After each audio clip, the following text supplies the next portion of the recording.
Computer, activate the threat assessment matrix. Ooh. All right. Toys, loaded guns. What are we waiting for? We can work with that. Hi, I'm Darius Sadigian, Studio Director at Rocksteady Studios. In our last episode, we talked about how Suicide Squad Kill the Justice League allows players to customize each character and their playstyle through story-driven mechanics. Man, if you gave me 5 minutes in there, you'd have the world's authority on microtech and all my inventions. Aw, he's so sweet. He's not gonna make it. The Suicide Squad gave us the scope, the narrative, gameplay, and then the idea of being able to expand that, be able to take this further. It's going to feel completely fresh. In that spirit, we want to deliver totally new content at no cost for those who purchase Suicide Squad Kill the Justice League. We're back in business. All right, let's steal this shit. Today we'll discuss customization options that draw from the full spectrum of DC Comics. You'll see emotes, rival taunts, outfits, and more.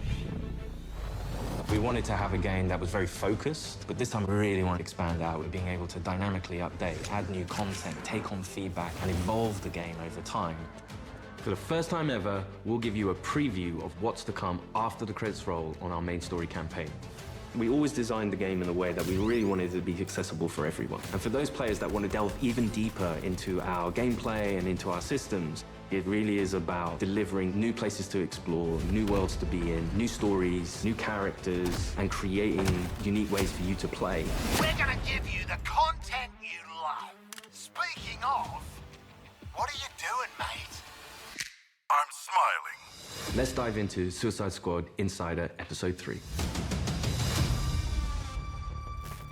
Welcome to Task Force X. From the onset, Suicide Squad, being a squad, felt like the right fit for the kind of game that we wanted to make. You get to play with friends, you get to play on your own, but while you are playing on your own, you're playing with the squad, always. Every aspect of our games, we always look at it through the lens of Rocksteady's treatment. And that just doesn't stop at gameplay, that doesn't stop at story. When we're looking at the social features that we've really introduced into Suicide Squad, it has Rocksteady's approach. What do we think players will have fun with? This game has the mechanics to play kind of socially competitively, like none of our games have previously, and it really fits the characters of the squad. With multiplayer, we're leaning into the competition within the squad to show off your skills, show off your mettle, be the best one. I'm a freaking superstar. The squad are working together under duress. And so it's fun to add in mechanics to encourage the players to behave in the same way. So a lot of the time what you'll actually be doing is trying to get the highest score, which luckily helps you all complete the mission, but the best player in any mission becomes the squad leader in multiplayer for the next mission. How great was I? We have leaderboards for solo play, for playing with one friend, two friends, or a 4-player squad. You're competing with everyone across the world. Cross-platform, it is the best of the best. Think you're hot shit on toast, but you're cold fart on bread. Did you see that? Tell me you did. I was like, how do you like that? Precisely. Outstanding!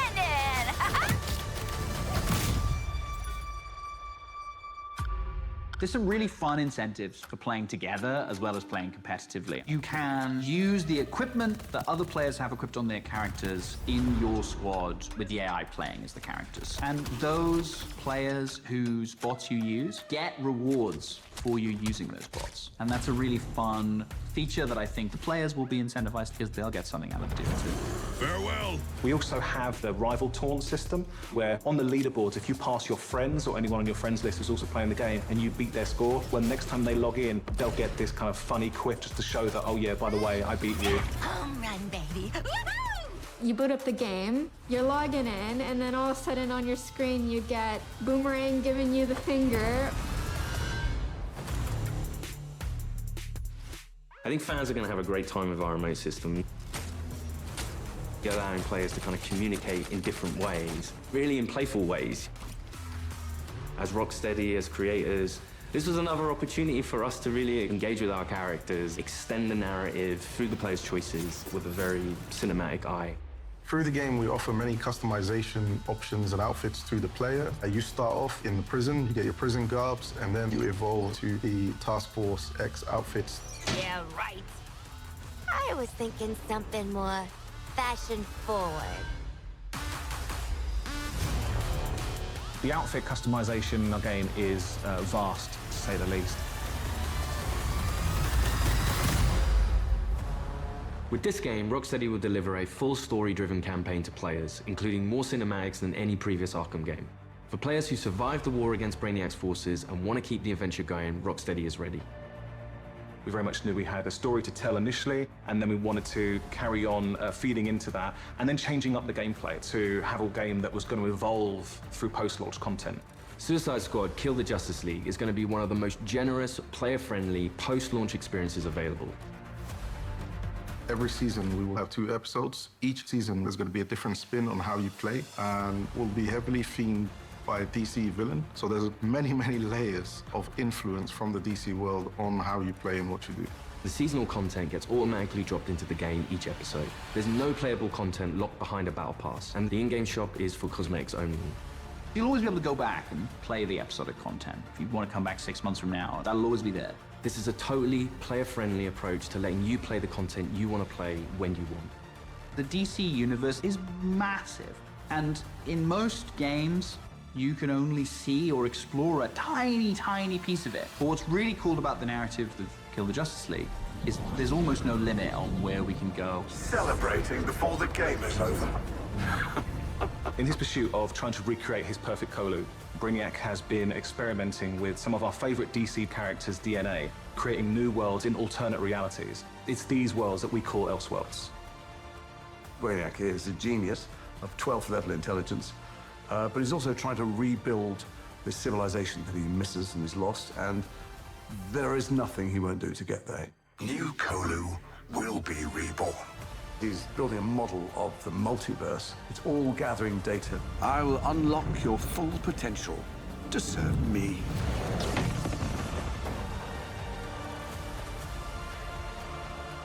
There's different versions of everybody in different universes, and their timelines have just diverged at some point. We've got lots of amazing characters coming up in seasonal play that I'm really excited for players to meet. And the Elseworld Principles gives us lots of flexibility and lots of room to put our own spin on them.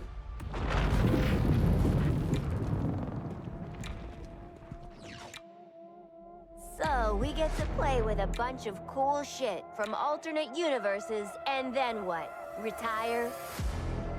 When Season 1 launches this March, you'll be able to unlock a new playable character for your squad, the Joker. At least buy me dinner first. The original Arkhamverse Joker has been dead for 5 years, but this is a new Elseworlds twist on the villain. He was part of the Suicide Squad in the Elseworld that he's from, which already shows that he's slightly more cooperative than the previous Joker we've had. But as you get used to him and actually play to him, you realize he's unhinged in a different way. Not only has he got to figure himself out, but he's figuring out his place in this new world and this new squad. He hadn't reached supervillain status before Brainiac invaded, so, he's still a bit less experienced. I think we've taken him back to the kind of more vaudeville roots of Joker. He's masking insecurities with traditional Joker behavior. But deep down, he's not sure who he is yet. Lock him up. Oh, making new friends after a move is always tough. As your mission expands deeper into the lore of the DC universe, this new version of the Joker will join your fight with his unique combat, traversal, and weaponry. His traversal is all based around a rocket-powered umbrella, which he can blast himself into the air, and then uses that to glide around, and then he can actually flip that down to grind along buildings, knocking enemies out of the way.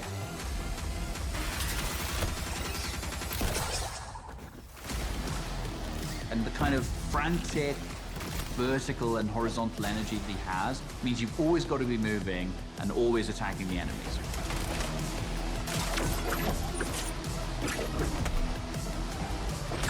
The Joker is only the first of the new squad recruits you could meet through the ongoing additions to our game. Over time, we can build up a library of characters that DC fans might not have expected to see in a video game, like a regular comic book release. I look forward to when the next issue's coming out. And in the same way, I hope people will look forward to the next episode from us. Whatever it is, I'm down.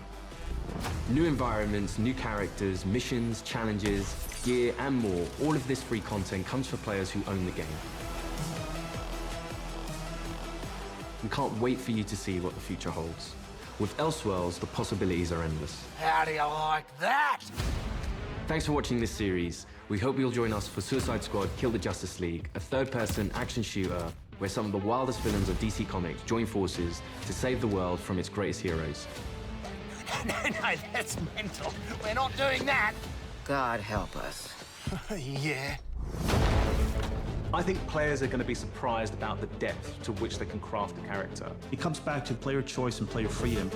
Everything from melee strikes into gunplay, which you could then go into a traversal attack. All of the combat moves flow seamlessly into another.